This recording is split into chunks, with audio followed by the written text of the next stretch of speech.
இந்த இரண்டாவது சங்கீதத்தை மேசியாவின் சங்கீதம் என்று சொல்வார்கள். என்ன சங்கீதம்? மேசியாவின் சங்கீதம் அல்லது தீர்க்க தரிசன சங்கீதம். வேதத்தில் இருக்கிறதான எல்லா வார்த்தைகளும் தீர்க்க தரிசன வார்த்தைகள் தான். ஒருவேளை பிறந்தான், இவனை பெற்றான் அப்படி இருந்தால் கூட அது தீர்க்க தரிசன வார்த்தை தான். அல்லேலூயா.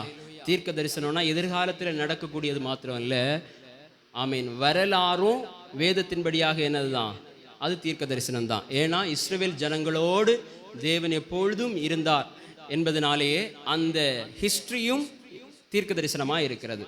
ஹல்லேலூயா. அப்போ இந்த சங்கீதத்துக்கு பேர் என்ன? மேசியாவின் சங்கீதம். அப்போது இஸ்ரவேல் ஜனங்களை தேவன் வழிநடத்தி கொண்டிருக்கிறார். அநேக தலைமுறை கடந்து செல்கிறது. இப்பொழுது தாவீது அரசாண்டு கொண்டிருக்கிறார்.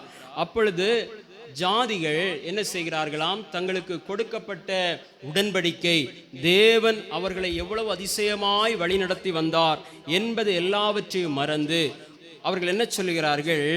அவர்கள் கொந்தளித்து விருதா காரியத்தை சிந்திக்கிறார்கள்.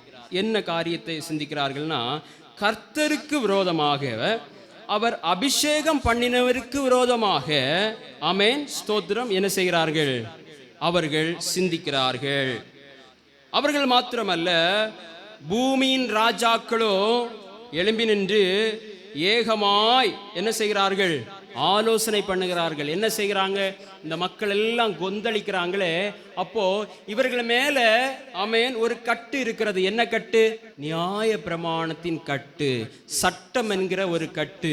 இதை செய்ய வேண்டும், இதை செய்யக்கூடாது, இப்படிப்பட்ட பாவங்களை செய்தால் இப்படிப்பட்ட பலி செலுத்த வேண்டும் என்கிறதான ஒரு பெரிய கட்டு இருக்கிறது. அவர்கள் என்ன செய்கிறார்கள்? ஆலோசனை பண்ணி அவர்கள் கட்டுகளை வாசியுங்கள்.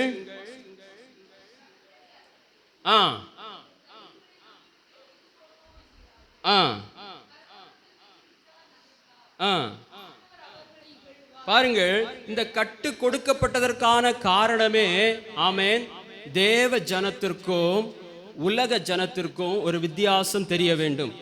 பாவம் என்றால் என்ன என்று தெரிவதற்கு கொடுக்கப்பட்டதுதான் என்னது? நியாய பிரமாணம். அல்லேலூயா. எத்தனை பேருக்கு தெரியும்? அல்லேலூயா. பாவம் என்றால் என்ன என்பதை தெரிந்து கொள்வதற்கு தேவன் கொடுத்ததுதான் எனது நியாய பிரமாணம். சட்டம் ஒன்று இல்லை என்று சொன்னால் சட்டத்தை மீறுகிற செயலும் இருக்காது. எனவே தேவன் ஒரு சட்டத்தை கொடுத்திருக்கிறார். இதை சாப்பிட வேண்டும், இதை சாப்பிடக்கூடாது, இதை செய்ய வேண்டும், இதை செய்யக்கூடாது, இதை செய்கிறவர்களுக்கு என்ன தண்டனை, ஆமென், ஸ்தோத்திரம். சிலவற்றிற்கு கல்லறி உண்டு கொலை செய்யப்பட வேண்டும், சில தண்டனைக்கு என்ன செய்ய வேண்டும் என்று சொன்னால் பலி செலுத்த வேண்டும். அப்போ இது மிகவும் கொடுமையா இருக்கிறது, இது ஒரு அடிமைத்தனமா இருக்கிறது. இந்த கட்டுகளை மக்களை விட்டு எரிந்து போடுவோம் என்கிறார்கள். யார் சொல்கிறார்? இந்த ராஜாக்கள் சொல்லுகிறார்கள். அப்போ இந்த ராஜாக்கள் இப்படி சொல்வதனால தேவனுடைய அனாதி திட்டம் என்ன செய்கிறது? அங்கே குலைக்கப்படுகிறது. ஆண்டவருடைய வாக்கு தத்தம் என்ன? நான் உங்களுக்கு எதை தருவேன்? கானானை தருவேன். பரம கானானுக்குள் உங்களை நான் அழைத்து செல்வேன். ஆதாம் ஏவாள் மூலமாக இந்த உலகத்திலே வந்த பாவத்தை, ஆமேன், என்னுடைய இரத்தத்தின் மூலமாய் மன்னித்து நான் உங்களை என்ன செய்வேன்? பரலோக ராஜ்யத்திற்கு கொண்டு செல்வேன் என்பதற்கு நிழலாய் கொடுக்கப்பட்டதுதான் என்னது? சொல்லுங்க, எல்லாரும் இங்க இருக்கீங்களா? கவனிக்கீங்களா? ஆமென். நிழலாய் கொடுக்கப்பட்டது என்னது? அன்னைக்கே சொல்லி தந்தன. நிழல் என்னது? நியாய பிரமாணம். அப்ப நிஜம் என்னது? நிழல் நியாய பிரமாணம்னா, இந்த மைக்குக்கு நிழல் என்ன தெரியுது? அது நிழல். அப்ப இது என்னது? மைக்கு. அப்படிதானே? நிழல்ல கரெக்டா தெரியுதா? இங்க நிஜத்துல கரெக்டா தெரியுதா? இங்க இதுக்கு கலர் தெரியுது இல்லையா? இதுல என்ன பேர் எழுதியிருக்குன்னு தெரியுது, கொஞ்சம் டீட்டெயில்டா இல்லையா? நல்ல கரெக்டா தெரியுது. அதே போல இயேசுவின் நிழல் தான் என்னது? நியாய பிரமாணம். இயேசு கிறிஸ்துவின் பலி தான் என்னது? நியாய பிரமாணம். அதான் அவர் சொல்லுவார், நியாய பிரமாணத்தை ஆகிலும் தீர்க்க தரிசனங்களை ஆகிலும் நான் அழிக்கிறதற்கு வரவில்லை, என்ன செய்ய வந்தேன்? நிறைவேற்ற வந்தேன். ஆமே, ஸ்தோத்திரம். அப்ப நிழலை விட நிஜத்திலே கொஞ்சம் கூட கிளாரிட்டி கிடைக்கிறது. ஆமே. அப்போ இயேசு சொன்ன எல்லா காரியங்களின்படி கீழ்ப்படிந்தாலே நியாய பிரமாணத்தை நிறைவேற்றுவதாய் அர்த்தம். அல்லேலூயா சொல்லுங்க. அப்போ இப்படிப்பட்ட ஒரு பெரிய ப்ராசஸ் ஆண்டவர் வைத்திருக்கிறார். இவர்கள் என்ன சொல்கிறார்கள்? இந்த கட்டுகளை எல்லாம் அறுத்து விடுவோம், கயிறுகளை நம்மை விட்டு எரிந்து போடுவோம், நம்ம மற்ற உலக ஜனங்களை மாதிரி சந்தோஷமா சமாதானமா இருக்கலாமே, எல்லாவற்றையும் புசிக்கலாம், என்ன வேணாலும் செய்யலாம், எங்க வேணாலும் போகலாம், இது என்ன ரொம்ப பாரமா இருக்கிறது என்று சொல்கிறார். அப்போ 4வது வசனத்தை வாசியுங்கள்.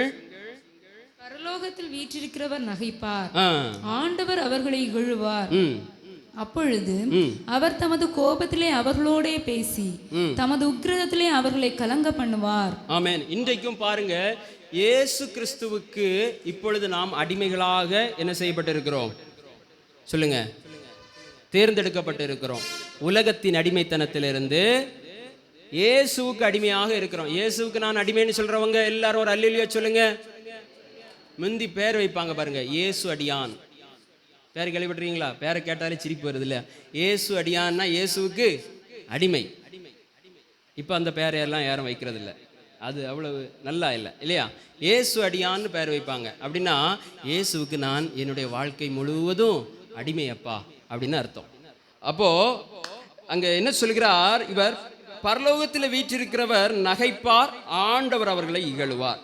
இப்பொழுதும் இயேசுவின் கற்பனைகளால் நம்ம என்ன செய்யப்பட்டிருக்கிறோம்? கட்டப்பட்டிருக்கிறோம். அல்லேலூயா. நம்முடைய வாழ்க்கை முழுவதும் நம்முடைய தொழிலிலே, நம்முடைய வியாபாரத்திலே, நம்முடைய செயல்களிலே, எந்த ஒரு காரியத்தினாலேயும் இயேசுவின் உபதேசங்களினால நம்ம என்ன செய்யப்பட்டிருக்கிறோம்? கட்டப்பட்டிருக்கிறோம். இதை ஆம் என்று சொல்லுகிற ஒரு அல்லேலூயா சொல்லுங்க பார்க்கலாம். நான் கடந்த நாளில் ஒரு ஆள்கிட்ட அப்படி சொன்னேன் பாருங்க. அவங்க பிரச்சனைகளை சொன்னா, நான் இயேசுடைய கற்பனைகளையும் உபதேசங்களையும் சொன்னா, கொஞ்ச நேரம் கேட்டுட்டு, பல நாள் கேட்டுட்டு, எல்லாத்துக்கும் பைபிளை கொண்டு வராதீங்க. என்ன சொன்னாங்க? எல்லாத்துக்கும் பைபிளை கொண்டு வராதீங்க அப்படின்னு சொன்னாங்க. அப்படின்னு அர்த்தம் என்ன? நீங்களும் அப்படி நினைக்கிறீங்களா? எல்லாத்துக்கும் பைபிள்லே தேடாதீங்க, எல்லாத்தையும் பைபிள்லே சொல்லாதீங்க, கொஞ்சம் வெளியே வாங்க, அப்பதான் அவர்கள் கட்டுகளை அறுக்க முடியும். கட்டை விட்டு வெளியே போகணுன்னு தான் எல்லாரும் பார்க்குறாங்க. இல்லை, நீங்கள் செய்கிற வேலையாக இருந்தாலும் சரி, உங்களுடைய படிப்பாக இருந்தாலும் சரி, எதுவாக இருந்தாலும் சரி, இது கிறிஸ்துவின் உபதேசத்தோடு கூட கட்டப்பட்டது. ஆமென். இதை விட்டு வெளியே வரவே கூடாது. அல்லேலூயா. அப்படி வந்தா ஆண்டவர் நகைப்பார், அவர் இகழுவார், அவர் கோபத்திலே, ஆமென், ஸ்தோத்திரம், என்ன செய்வாராம்? அவர்களோட பேசி தம்முடைய உக்கிரகத்திலே கலங்க பண்ணுவார். எதற்காக கட்டி வைத்திருக்கிறார்? கட்டு என்றால் ஒரு பாதுகாப்பு. எதற்காக பாதுகாத்து வைத்திருக்கிறார்? அழிவின் நரகத்திலே போகாதபடி பரலோகத்திற்கு செல்வதற்காக தான் கட்டி வைத்திருக்கிறார். ஆனா நம்ம என்ன செய்யறோம்? கட்டுகளை எல்லாம் அவுக்கலான்னு பார்க்கிறோம், கட்டுகளை எல்லாம் அறுக்கலான்னு பார்க்கிறோம். அப்படி செய்யவே கூடாது. தொடர்ந்து வாசிங்க. நான் என்னுடைய பரிசுத்த பர்வதமாகிய சீயோன் மீதிலே என்னுடைய ராஜாவை அபிஷேகம் பண்ணி வைத்தேன் என்றார்.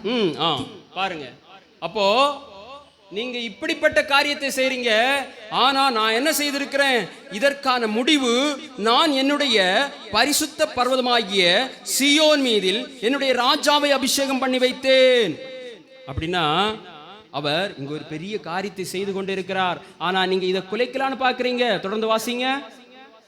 தீர்மானத்தின் தேவனுடைய தீர்மானத்தின் விவரத்தை அவர் சொல்லுகிறார். கர்த்தர் என்னை நோக்கி, நீர் என்னுடைய குமாரன், இன்று நான் உம்மை ஜனிப்பித்தேன், என்னை கேளும். அப்பொழுது ஜாதிகளை உமக்கு சுதந்திரமாகவும் பூமியின் எல்லைகளை உமக்கு சொந்தமாகவும் கொடுப்பேன். பாருங்க, புரிகிறதா? குமாரன் வரும்படியாக தான் இந்த கட்டு. அல்லேலூயா. ஆமென். இப்ப நம்ம கட்டப்பட்டிருக்கிறது 2ஆம் வருகைக்காக. ஹல்லேலூயா. அப்ப இயேசு வந்தாரா? குமாரன் வந்தாரா? வந்தார். எத்தனையோ ஆண்டுகளுக்கு பின்பு வந்தார். ஆமென். இப்போவும் நிறைய பேர் காத்திருந்து இனி இயேசு வருவாரா வரமாட்டாரான்னு நினைக்கிறாங்க. அல்லேலூயா. நம்ம ஆயத்தமா இல்லை. ஆமென். அநேகர் ஆயத்தமா இல்லை. அதனாலதான் ஆண்டவர் தாமதிக்கிறார். அது அவருடைய கிருபை. அப்ப தீர்மானத்தின் விவரம், இன்று நான் உம்மை ஜனிப்பித்தேன். அல்லேலூயா. பூமியின் ஜனங்களை, ஜாதிகளை உமக்கு சுதந்திரமாக, பூமியின் எல்லைகளை உமக்கு சொந்தமாகவும் கொடுப்பேன். இருப்பு கோலால் அவர்களை நொறுக்கி குய்ய கலத்தை போல் அவர்களை உடைத்து போடுவீர் என்று சொன்னார். இனி தேவன் வரும் பொழுது அவர் ஆமென் மன்னிக்கிறவராய் அல்ல, நியாயம் தீர்க்கிறவராய் வரப்போகிறார். ஆமென். 10 வாசியுங்கள். இப்போதும் ராஜாக்களே ஆ.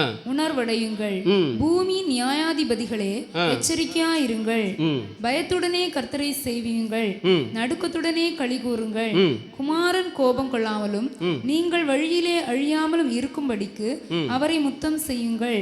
கொஞ்ச காலத்திலே அவருடைய கோபம் பற்றி எரியும், அவரை அண்டிக் கொள்கிற யாவரும் பாக்கியவான்கள். அல்லேலூயா. எனவே பயத்துடன் கர்த்தரை சேவிப்போம். இந்த கட்டுகளின் மேல இருக்கிற பயம், உபதேசத்தின் மேல இருக்கிற பயம், கற்பனைகளின் மேல இருக்கிற பயம், அந்த பயத்தோடு கர்த்தரை சேவியுங்கள். குமாரன் கோபம் கொள்ளாமலும் நீங்கள் வழியிலே அழியாமல் இருக்கும்படிக்கு அவரை முத்தம் செய்யுங்கள். அப்படி என்றால் ஆமென், வெளிநாடுகளில் ஒருவரை வரவேற்பதற்கு ஏற்றுக்கொள்வதற்கு கையை கொடுத்து கட்டிப்பிடிச்சு ஒரு முத்தம் கொடுத்து அவர்களை ஏற்றுக்கொள்வார்கள் வீடுகளிலே. அப்போ அதுதான் இங்க சொல்லப்பட்டு, அவரை ஏற்றுக்கொள்ளுங்கள், முழு மனதோடு ஏற்றுக்கொள்ளுங்கள். ஆமென். இயேசுவை ஏற்றுக்கொள்ளுங்கள். அவரை கொஞ்ச காலத்தில் அவருடைய கோபம் பற்றி எரிய போகிறது. அவரை அண்டிக் கொள்ளுகிற யாவரும் பாக்கியவான்கள். அல்லேலூயா. இந்த 2ஆம் சங்கீதத்தில் இருக்கிற ஆழத்தை பார்த்தீங்களா? இன்னும் நிறைய விளக்கலாம், நமக்கு நேரம் போதாது. ஆமென், ஸ்தோத்திரம். தேவனுடைய நாமம் மகிமைப்படுவதாக. ஹல்லேலூயா, ஹல்லேலூயா, ஸ்தோத்திரம். இப்பொழுது சிறுவர்கள் எழுந்து நின்று பாடல் பாடி வசனம் சொல்வார்கள்.